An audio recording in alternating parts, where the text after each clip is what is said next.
இயேசுவில் அன்புக்குரியவர்களே,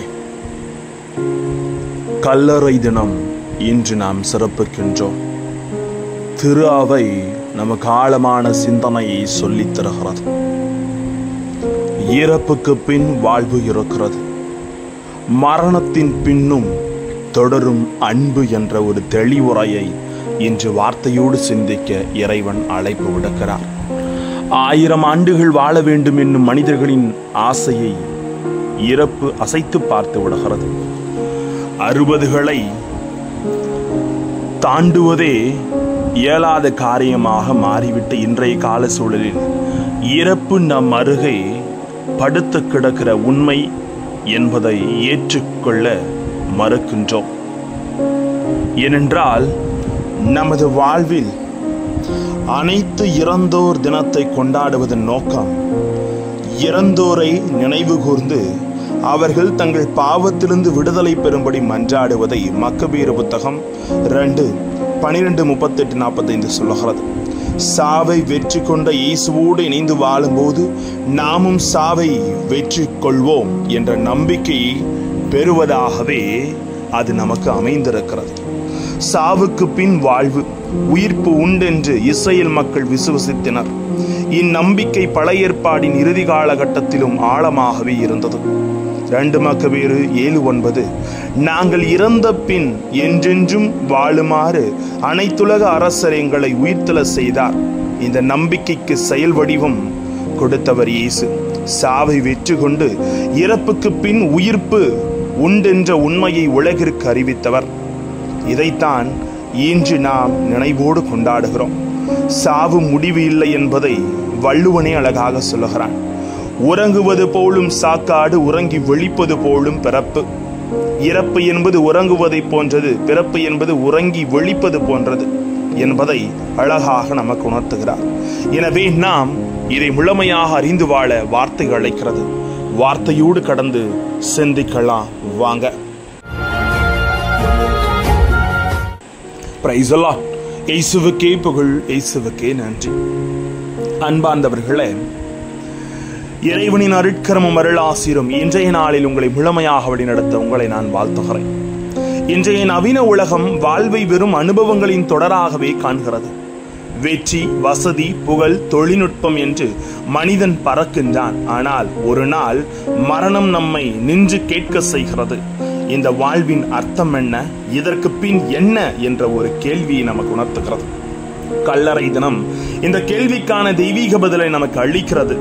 மரணம் முடிவல்ல, அது இறைவனோடு சேருகின்ற பாதை என்பதை நமக்கு உணர்த்துகிறார். ஆகவே தான் இன்றைய முதல் வாசகத்திலே அழகாக நமக்கு உணர்த்தப்படுகிறது. நீதிமான்களின் ஆன்மாக்கள் கடவுளின் கையில் உள்ளன, கடுந்தொல்லை எதுவும் அவர்களை தீண்டாது என்பதை நமக்கு உணர்த்துகிறது. இந்த வசனம் ஒரு உண்மையின் வெளிப்படுத்துகிறது. மனிதர் உலகில் துன்பப்படலாம், ஆனால் இறைவனின் கரங்களில் அமைதி அடைவார். மரணம் உடலை பிரிக்கலாம், ஆன்மாவை அல்ல என்று உணர்த்தப்படுகிறது. இன்று உலக மரணத்தை ஒரு இழப்பு என காண்கிறது, ஆனால் இறை நம்பிக்கை மரணத்தை மாற்றம் என காண்கிறது. எனவே இறைவனை உற்று நோக்குகிற ஒரு அழைப்பு. அன்போடு வாழ்ந்தவர் ஒருபோதும் மறைய மாட்டார், அவர்களின் நினைவும் செயலும் நம்முள் உயிருடன் தொடர்கிறது. ஆம், அதைத்தான் நமக்கு 2ஆம் வாசகம் ரோமையர் புத்தகம் சொல்லுகிறது. அது என்னவென்றால், நாம் அவரோடு இறந்திருந்தால் அவரோடு உயிர்த்தெழுவோம் என்பதில் நம்பிக்கை வைக்கிறோம் என்று இந்த ஆழமான நம்பிக்கையை ஒரு விசுவாசத்தின், கிறிஸ்துவ விசுவாசத்தின் இதயம். மரணம் என்பது பாவத்திற்கான முடிவு, உயிர்த்தெழுதல் என்பது இறைவனுடைய புதிய வாழ்வு என்பதை நமக்கு தெளிவுபடுத்துகிறது.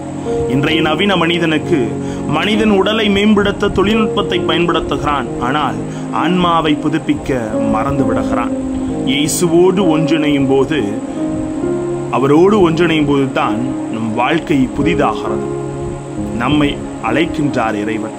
மரணத்தை எதிர்பார்க்கும் துக்கத்தில் அல்ல, உயிர்த்தெழுந்த கிறிஸ்துவோடு நம்பிக்கையுடன் வாழும் வாழ்க்கையில் இருக்கிறது. நான் உயிர்த்தெழுதலும் நானே, வாழ்வும் நானே என்பதை நற்செய்தி உணர்த்துகிறார். மரியாள் என் சகோதரன் இறந்து விட்டான் என சொல்லுகிறார். இயேசு அழகாக சொல்லுகிறார், நம்பிக்கையை மட்டும் கைவிடாதீர், நீ அதிசயத்தை காண்பாய் என்று. நான் உயிர்த்தெழுதலும் நானே, வாழ்வும் நானே. இது ஒரு ஆறுதல் அல்ல, ஒரு வாக்குறுதி. இயேசுவை நம்பும் ஒருவர் இறந்தாலும் உயிர் வாழ்வார். இது மரணத்தை விட வலிமையான அன்பின் சாட்சி. இன்றைய வாழ்க்கை சூழலில் இயேசுவின் இந்த வார்த்தை நமக்கு நினைவூட்டுகிறது. துக்கத்திற்குள் கூட இறைவன் இருக்கிறார். அவர் மரணத்தை கடந்து உயிரின் கதவை திறக்கிறார் என்பதை தெளிவுபடுத்துகிறது. ஆக இந்த கல்லறை தினம் நமக்கு 3 செய்தியை தருகிறது. நினைவின் அழைப்பு. இறந்தோரை நினைவு கூறுவது பழமையான வழக்கம் அல்ல, அது நம்முடைய அன்பின் நன்றி. அது ஒரு வெளிப்பாடு. ஒவ்வொரு ஜெபமும் ஒவ்வொரு மெழுகுத்திரையும் அவர்களின் ஆன்மாக்களை ஒளிவிக்கின்றது என்ற நம்பிக்கை. இரண்டாவது, இது ஒரு நம்பிக்கையின் அழைப்பு. மரணம் எவ்வளவு நெருக்கமாக இருந்தாலும் நம்பிக்கையுடன் வாழும் மனம் இறைவனின் ஒளியில் உறுதியுடன் இருக்கும். மரணம் நம் நம்பிக்கையை அழிக்க முடியாது, அது அதை நிரூபிக்கின்றது. அன்பின் அழைப்பு. உயிரோடு இருக்கும் நாம் அன்பில், கருணையில், தியாகத்தில் வாழும்போது நம்முடைய வாழ்க்கை அவர்களை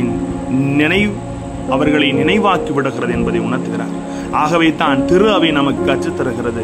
மரணம் அடைந்தோருக்கான ஜெபம் உயிரோடு இருப்பவர்களின் அன்பின் செயலாகும். அது இரு உலகங்களையும் இணைக்கும் ஆன்மீக பாலம். அகஸ்தினார் சொல்லுகிறார், அன்பு மரணத்தை மீறி வாழ்கிறது, ஏனெனில் அது இறைவனிடமிருந்து வருகிறது. அதனால் கல்லறை தினம் என்பது துக்கத்தின் நாள் அல்ல, அன்பு நம்பிக்கையும் உயிருடன் இருக்கும் நாள்.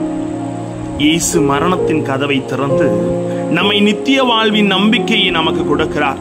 அவர் நம்மிடம் கேட்பது, நீ இதை நம்புகிறாயா? யோவான் 11:26. இந்த கேள்வி இன்றும் ஒவ்வொருவரிடமும் ஒலிக்கிறது.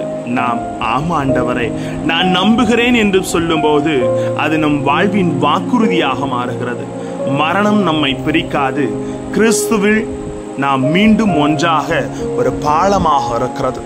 ஆகவே மரணம் நம் முடிவல்ல, அது நம் ஆன்மா இறைவனோடு இணையும் புதிய வாழ்வின் துவக்கம் என்பதை நாம் ஒருபோதும் மறந்துவிடக்கூடாது. எனவே ஒரு நினைவிலிருந்து இன்னொரு நிலைக்கு, ஒரு நிலையிலிருந்து இன்னொரு நிலைக்கு செல்வது, ஒரு அறையிலிருந்து இன்னொரு அறைக்கு செல்வது, ஒரு பகலிலிருந்து ஒரு இரவு வழியாக இன்னொரு பகலிற்கு செல்வது. ஆகவே இலையுதிர் காலம் என்பது மரணம் அல்ல, இன்னொரு துளிப்புக்கான தொடக்கம். அஸ்தமனம் என்பது மறைவு அல்ல, இன்னொரு உதயத்திற்கான பதுக்கம் என்பதை நமக்கு வைரமுத்து சொல்லுவது போல, நீங்கள் யாரும் இறந்து விடவில்லை.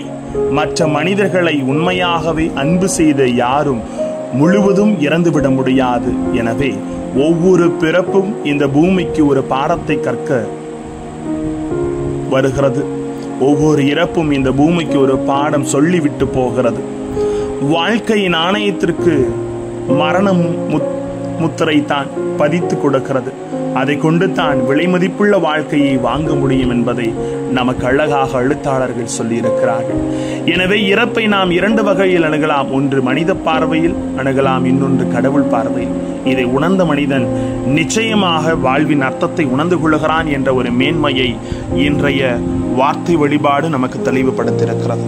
எனவே நமது வாழ்க்கையில் முழுமையாக அறிந்து கொள்வோம். மரணத்தின் பின்னும் தொடரும் ஒரு அற்புத அன்பு செயல்தான் இந்த கல்லறை திருவிழா என்பதை அணிந்து, மனிதன் மரணத்தை தழுவிக் கொள்ளவில்லை, மரணம் தான் மனிதனை தழுவிக் கொள்ளுகிறது என்பதை இறந்தோரின் கல்லறைகள் வாழ்வோரின் கருவறைகளாக இந்த உலகம் நமக்கு தெளிவுபடுத்துகிறது என்பதை நாம் அறிந்து செயலாக்கப்படுத்துவோம். ஜெபிப்போமா? அன்பு இறைவா, ஆன்மாக்களை நினைவு கூறுகிற இந்த நாளில் நாங்கள் தெள்ள தெளிவோடு சிந்தனையோடு மரணத்திற்கு அஞ்சுவது முட்டாள்தனம். நான் இருந்தால் அது இல்லை, அது வந்தால் நான் இல்லை, பின்பு ஏன் அச்சம் என்பதை ஒவ்வொரு மனிதனும் உணர்ந்து, வாழத் தெரியாமல் வாழ்கிறவர்களை மரணத்தை கண்டு அஞ்சுகிறார்கள் என்பதை நாங்களும் உணர்ந்து, வாழ்வின் அர்த்தங்களை உணர்ந்து, இறப்புக்கு பின்பும் ஒரு அன்பு செயல் இறைவனோடு இருக்கிறது என்பதை உணர்ந்து வாழ எங்களோடு தங்கும் ஆண்டவரே. Praise the Lord.